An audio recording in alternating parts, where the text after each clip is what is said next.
Queridos irmãos e amigos, bom dia. Sejam bem-vindos a mais uma Escola Bíblica Dominical da Primeira Igreja Batista de Nova Iguaçu. Antes de darmos início ao estudo, oremos. Senhor Deus, Paizinho querido, aqui estamos, Senhor, com o intuito de louvar e bendizer Teu santo nome e aprender cada vez mais da Tua santa palavra e da Tua vontade para nossas vidas. Te agradecemos, Deus, porque apesar das dificuldades dessa semana, Deus, Tu nos guardou, Tu nos protegeu, Deus, Tu esteve conosco.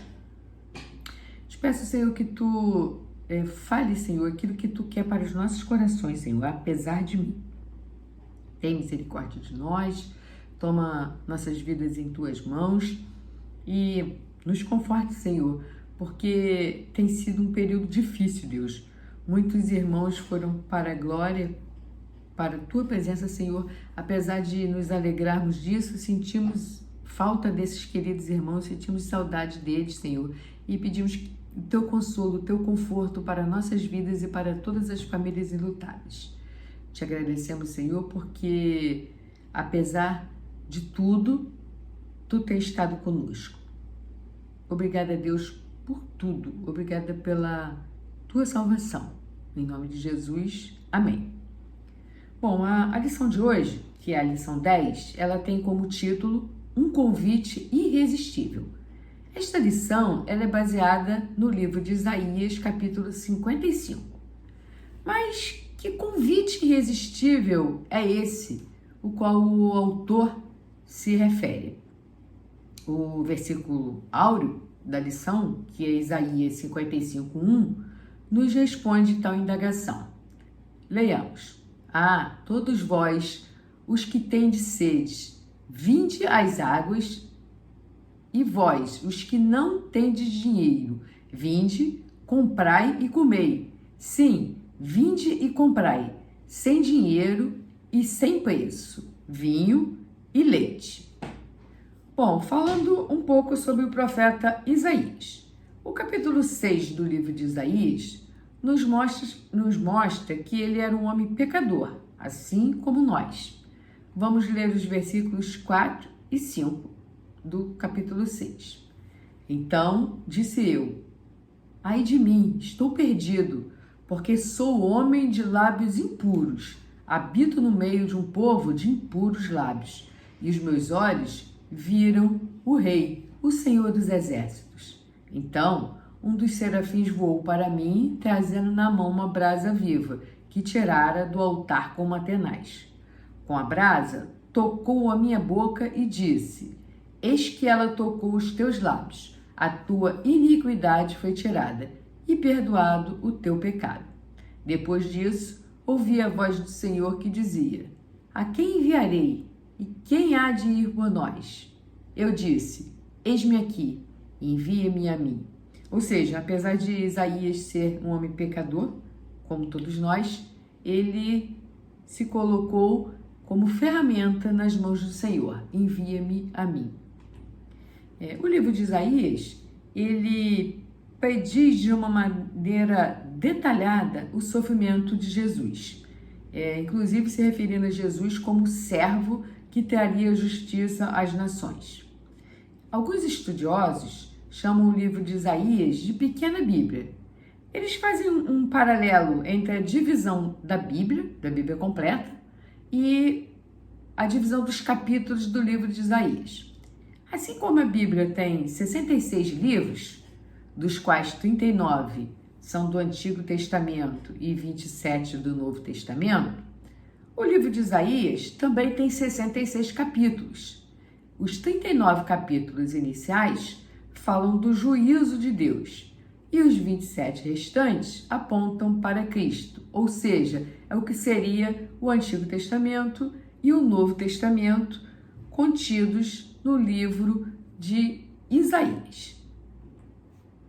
Para efeito de comparação, vamos ler algumas passagens bíblicas do Antigo e do Novo Testamento. Bom, leiamos Isaías 53, 4 a 6. Certamente, ele tomou sobre si as nossas enfermidades e as nossas dores levou sobre si. O castigo que nos traz a paz estava sobre ele, e pelas suas pisaduras fomos sarados. Todos nós andávamos desgarrados como ovelha, mas o Senhor fez cair sobre ele a iniquidade de nós todos. Agora, em Hebreus 9, 26. Agora, porém, ao se cumprirem os tempos, se manifestou uma vez por todas, para aniquilar, pelo sacrifício de si mesmo, o pecado. Então, nós lemos uma passagem predita lá em Isaías e a confirmação dela depois lá no livro de Hebreus. Então, um outro exemplo, Isaías, capítulo 40, versículo 3. Voz do que clama no deserto, preparai o caminho do Senhor, endireitai no ermo vereda a nosso Deus. E em Mateus, no 3º capítulo, lemos: porque este é o referido por intermédio do profeta Isaías, voz do que clama no deserto, preparai o caminho do Senhor, endireitai as suas veredas. Então nós vemos a citação em Isaías e depois vimos Mateus falando sobre essa citação e complementando, dizendo que foi referido pela voz do profeta Isaías. Agora vamos ao tópico 1 da nossa revista. O primeiro tópico se chama Convite à Salvação. Isaías anunciava que o reino de Jesus era para todos e que era baseado na graça, não no merecimento. Como disse a irmã Lúcia Margarida, que pregou no culto de 99 anos da MCM da nossa igreja, devemos aspergir o sangue de Cristo, levando a palavra de salvação a todos. Relendo o texto áureo, de Isaías 55, 1, chamando atenção para alguns termos. Todos vós, são todos, os que tendes sede, vinde às águas, e vós, os que não tendes dinheiro, vinde, comprai e comei. Sim, vinde, comprai sem dinheiro. Então, significa que eu não vou pagar pela salvação. Por isso o termo graça é um dom imerecido. Eu não tenho como pagar pela salvação, não tenho como dar alguma coisa a Cristo pelo seu sacrifício lá na cruz, pela minha vida, pelos meus pecados. Na nossa revista, nós lemos: o Senhor nos convida para vivermos a realidade da grande obra que Ele tem realizado na humanidade, que é a salvação por meio de seu Filho Jesus Cristo. Nesta lição, aprenderemos sobre a natureza do convite e a sua urgência. Que Deus nos ajude a entender que somos despenseiros da salvação como instrumentos em suas mãos, livres para realizar a sua vontade como melhor lhe apraz. Gostaria de chamar a atenção aqui quanto à grafia do termo despenseiros. Ele foi escrito com E, despenseiros, e não com I, como dispenseiros. E qual seria a diferença na grafia? O despenseiro é aquele que é encarregado da despensa. Se isso for com E, a despensa é o local onde ficam armazenados as provisões, os alimentos. Então, desta maneira, com E, o despenseiro é aquele que é responsável, encarregado de cuidar da despensa, dos alimentos, das provisões.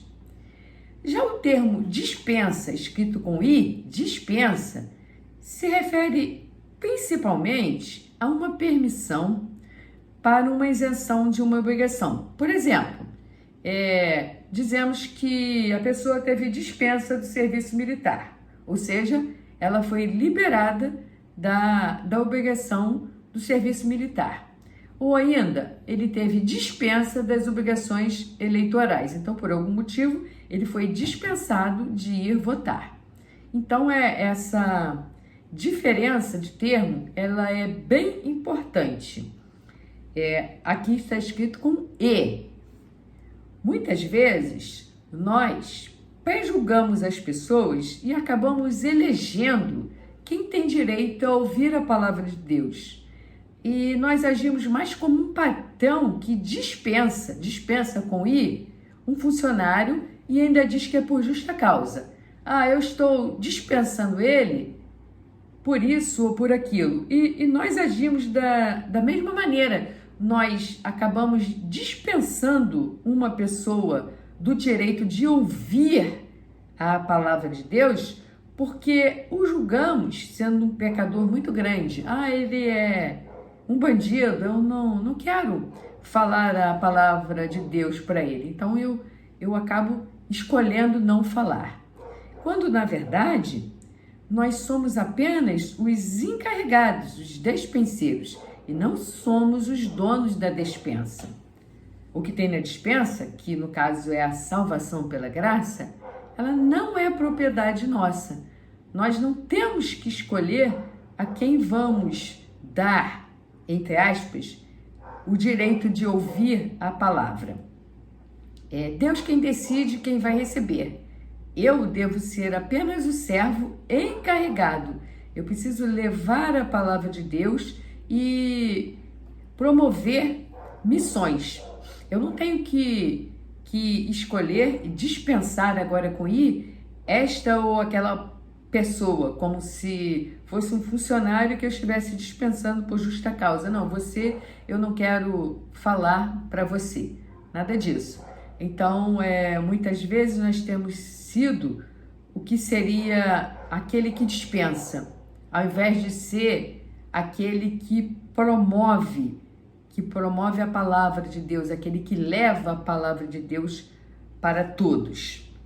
Bom, em Isaías 55:2, nós lemos: Por que gastais o dinheiro naquilo que não é pão, e o vosso suor naquilo que não satisfaz?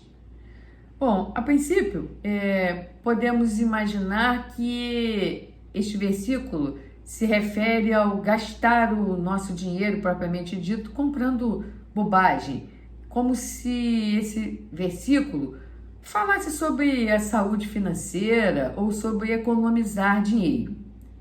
Apesar desse tema ser primordial na vida do cristão, quer dizer, ter as finanças equilibradas, não é sobre isso que esse versículo fala. Ele se refere, na verdade, ao valor que nós temos que dar às coisas do reino de Deus. Como lemos em Mateus 13:44, que nos diz: O reino dos céus é semelhante a um tesouro oculto no campo, o qual certo homem, tendo-o achado, vende tudo o que tem e compra aquele campo. Ou seja, as coisas do Senhor, elas precisam ocupar o papel principal na nossa vida. Nós temos que priorizar as coisas do reino.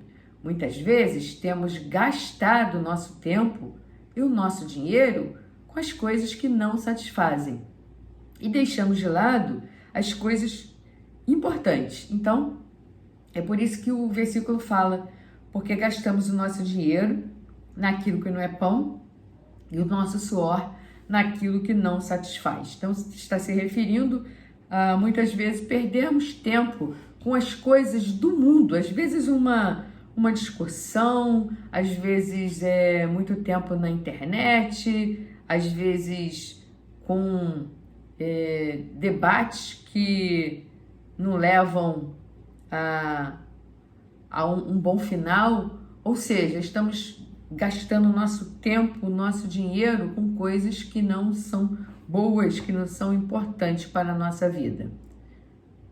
Continuando.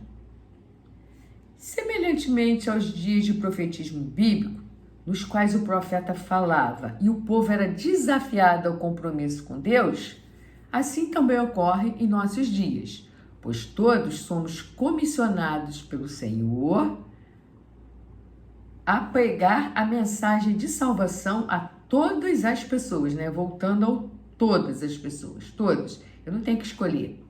E outra coisa, é imperativo Como podemos ver no conhecido versículo de Mateus 28, versículos 19 e 20, diz: Ide, portanto, fazei discípulos de todas as nações, batizando-os em nome do Pai e do Filho e do Espírito Santo.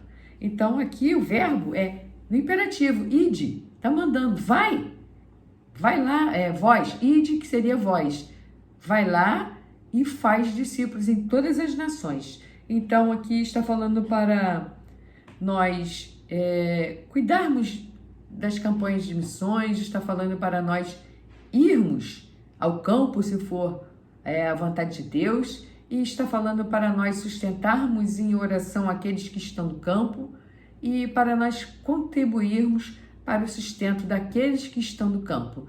Tudo isso é o ide de Jesus. Porém, não devemos esperar que as pessoas sejam convencidas da graça de Deus pela nossa eloquência, pelos nossos argumentos ou pelo nosso poder de convencimento. Não, o convite não é nosso, ele é de Deus.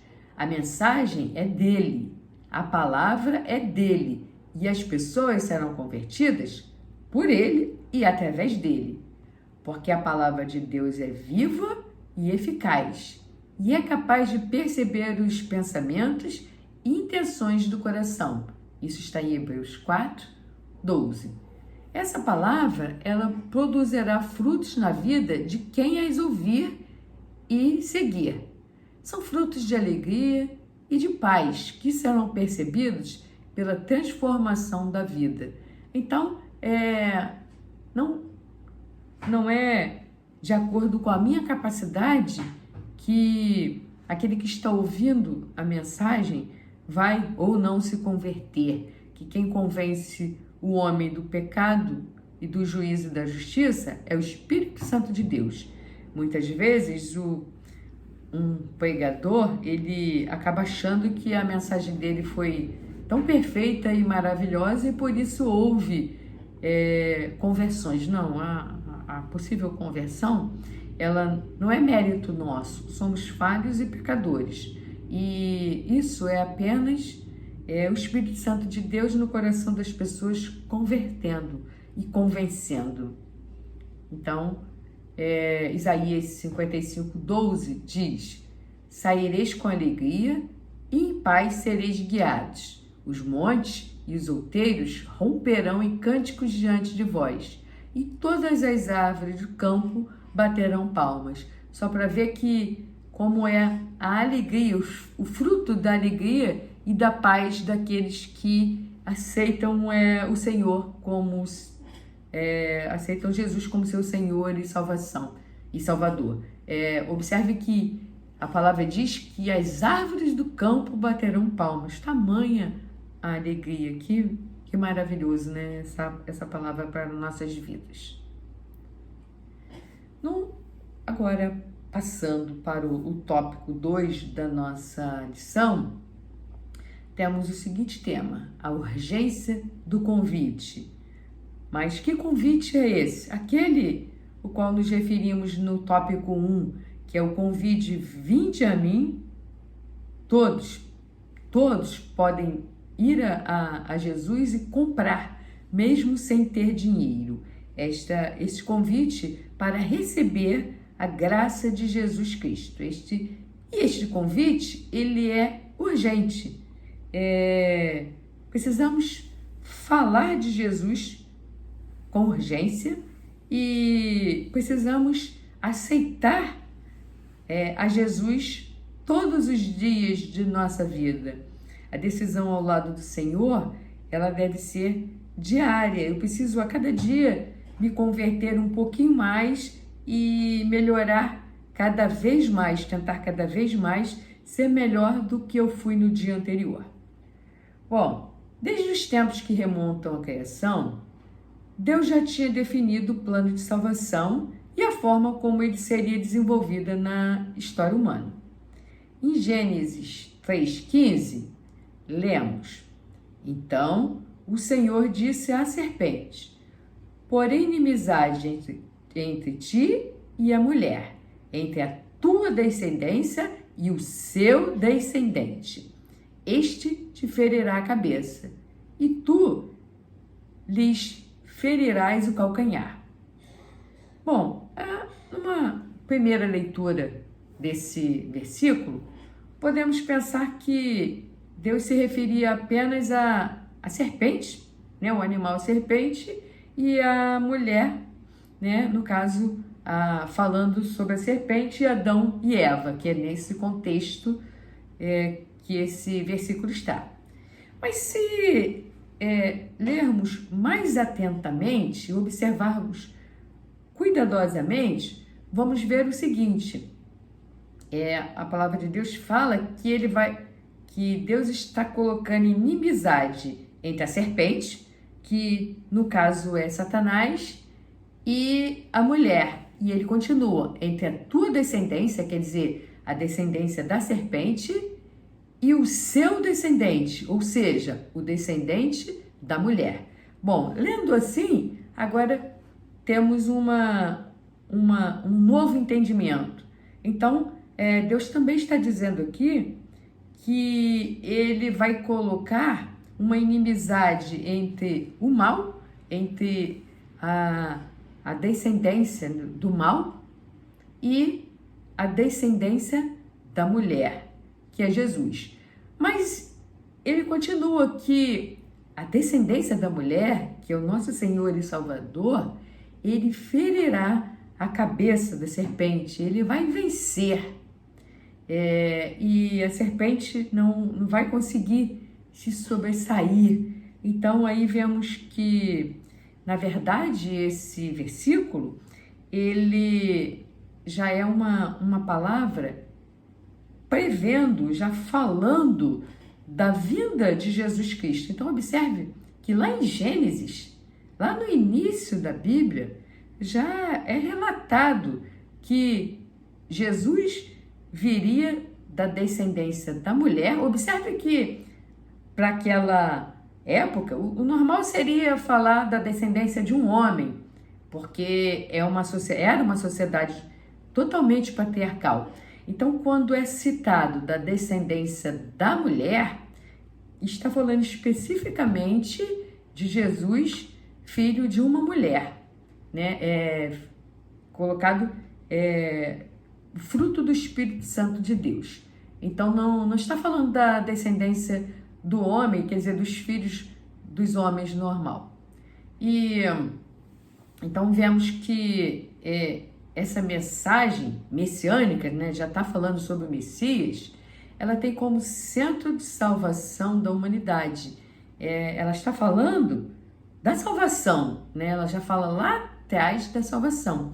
Ela foi anunciada de uma maneira progressiva e, portanto, de uma forma cronológica, passando pela tradição profética, chegando ao nascimento de Jesus e até os nossos dias. Podemos ver isso em Hebreus capítulo 1, versículos 1 e 2. Havendo Deus, outrora, falado, muitas vezes e de muitas maneiras, aos pais pelos profetas, nestes últimos dias nos falou pelo Filho, a quem constituiu o herdeiro de todas as coisas, pelo qual também fez o universo. Então, falando que a palavra de Deus sobre a vinda do Messias, sobre a vinda de Jesus, ela está contida em toda a Bíblia. Você vê lá no Antigo Testamento, conforme nós vimos aqui, acabamos de ler em Gênesis, vimos em Isaías, várias vezes em Isaías, né? Boa parte do livro de Isaías aponta para a vinda de Jesus e vemos aqui, acabamos de ler em Hebreus, no Novo Testamento, falando também sobre isso, né? Sobre a vinda de Jesus. Bom, isso quer dizer que buscar o Senhor é urgente. Ele deve ser feito a cada dia de nossas vidas. A palavra de Deus em Isaías 55:6 nos orienta da seguinte maneira: buscai ao Senhor enquanto se pode achar, e invocai-o enquanto está perto. Bom, então se está dizendo enquanto se pode achar, haverá uma época que não se achará mais. E quando diz invocai-o enquanto está perto, nos mostra que haverá uma época que ele não estará mais perto. Quer dizer, essa mensagem, ela deixa claro que há um tempo próprio para a ação salvífica de Deus e que haverá um momento em que essa condição não estará mais disponível para nós. Essa possível indisponibilidade da salvação, ela poderá se dar basicamente por duas razões. A primeira delas é a própria finitude humana. Nós não viveremos nesse mundo para sempre, pois a nossa vida é como uma névoa que aparece por pouco tempo e logo se dissipa. Isso está escrito em Tiago 4,14. Então, nosso tempo de vida é finito, então só podemos buscar o Senhor enquanto estivermos vivos. Então, essa é a primeira razão para a urgência de buscar o Senhor. E a segunda razão pela qual o convite de Deus pode não estar mais disponível é porque essa condição já está posta pelo próprio propósito divino. A salvação está circunscrita ao tempo da nossa vida e à plenitude do plano salvífico do Senhor. O tempo de se arrepender, ele é agora. Vai chegar uma hora que não haverá mais esse tempo, quando se cumprir o propósito do Senhor. Aí não haverá mais tempo para buscar o Senhor. Quando o profeta Isaías anunciou, inspirado por Deus, que devemos buscar o Senhor enquanto se pode achar, e invocar enquanto está perto, ele quer nos mostrar que há um tempo limite para isso e que haverá um tempo que isso não será mais possível. Bom, então o resumo disso daqui, né, que a nossa lição nos fala sobre esse convite mais do que especial para servirmos ao Senhor, é uma lição muito, muito boa de se ouvir, por um lado, e muito pesada, por outro lado. É muito boa quando decidimos estar perto do Senhor, decidimos buscá-lo e segui-lo. Então, essa mensagem é uma mensagem maravilhosa, porque diz que brevemente estaremos nos braços do Pai. Mas, por outro lado, aquele que decidir não aceitar o Senhor, não buscar o Senhor, chegará um momento que não será mais possível fazer isso, ou porque ele morreu, ou porque o plano do Senhor para a humanidade já chegou ao fim, já se cumpriu e o Senhor virá agora para buscar os seus.